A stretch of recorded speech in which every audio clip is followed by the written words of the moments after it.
Mga kapasyon, magandang araw. Huwag galoing manood, pag-subscribe sa aking YouTube channel. At linggo-linggo po'y mabibigay ako ng dagdag kaalaman para sa ating, especially sa ating mga backyard racers na gusto matuto, gusto maragdagan yung kaalaman sa pagmamanok. Maraming salamat. Kita-kits tayo, mga kapasyon.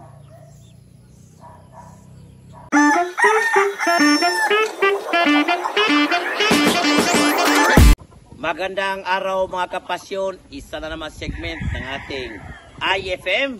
At ngayon pag-uusapan po natin yung one day before the fight. Ito, pinaka-importante ito eh. Kumbaga, kung sa pointing, andito na tayo sa pinakamalapit. No? Parang the moment of truth, pinakalapit kasi bukas, laban na. So usually, ang ginagawa natin dito is yung may feed control tayo, yung moisture control at saka pahinga. Yun usually ang ginagawa natin pag one day before the fight. Sa one day before the fight, yun din ang last na turok natin ng ating full power. 0.5 lang. Pwedeng magbigay sa gabi. And itong one day before the fight, ito yung submission of entries. No?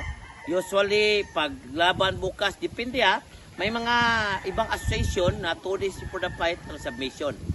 Karamihan, ang ginagawa, 1 day before the fight ang submission sa ibang mga promoter. Yun ang mga usually nangyayari. Pag mga ganyan, of course, timbang sa umaga, wala pang kain. Afternoon, timbang sa hapon.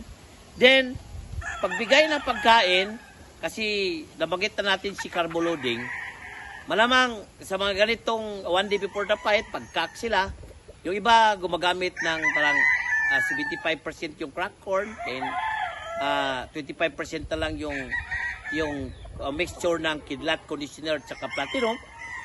Then ito yung araw na nagkokontrola ng tubig. Usually sa ginagawa namin this 1 day before the fight, 3 to 5 dips na lang ang bigay namin ng tubig.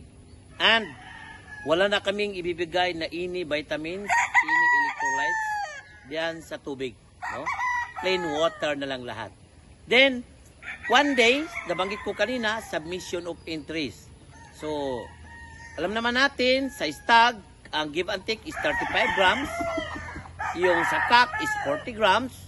So ito depende na sa inyo kung gaano kayo kasanay magbawas. Yung iba kasi, pag magbawas ng timbang ng manok for submission, yung iba, minsan 50, 60, minsan iba 80. 80 grams yung bawas nila. Pag ganyan yung sistema, karamihan yan, nagbabawas na, nagko-control na ng feeding sa 1 day before the fight, at saka nagko-control na rin ng tubig. No? Yun usually ang ginagawa pag 1 day before the fight. Tandaan nyo, mayroong give and take. Nabanggit ko kanina, 35 grams sa stag, 40 grams sa cocks, no?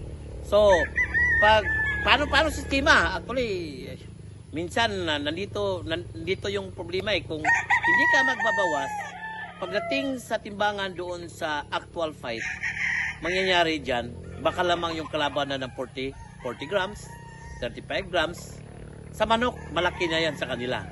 Kaya, kung sakasakali, yung timbang ng manok mo is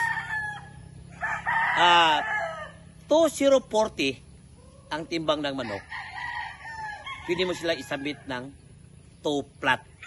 2 kilograms, 2 flat.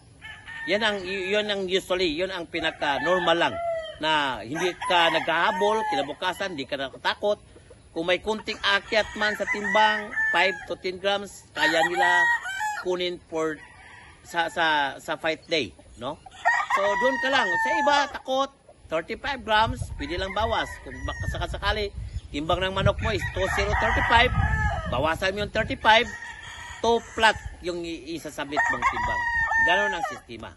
So of course, sa gabi may kunting palakad pa rin yung mga manok natin para sanay naman sila sa, lalo na malapit na yung laban. Yung iba nga, sabi ko, naka-aircon sila, depende sa inyo. Kung wala kayong aircon, no problem. Hindi yan prerequisite na dapat mag-aircon ka. Kung meron, mas okay. No? So, ganyan po, mga kapasyon, ang 1 day before the fight. Of course, nakamating pa rin sila.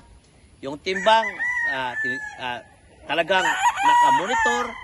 Then of course, titingnan nyo yung hipo ng manok, wala bang nangyayari. Yung galaw ng manok, hindi ba nananamlay? Chichik yung ilong, chichik yung ipot kung may problema pa. Kasi that time, kung may nakita kang problema, huwag ka nang mag-aatatubiling mag-out sa kanila. Out agad pag may problema kang makikita. No? So, pag wala, pili ka kung sino-sino yung kandidato mo na isubmit para bukas. No? So, yun po mga kapasyon ang isang segment ng ating IFM. Maraming salamat po.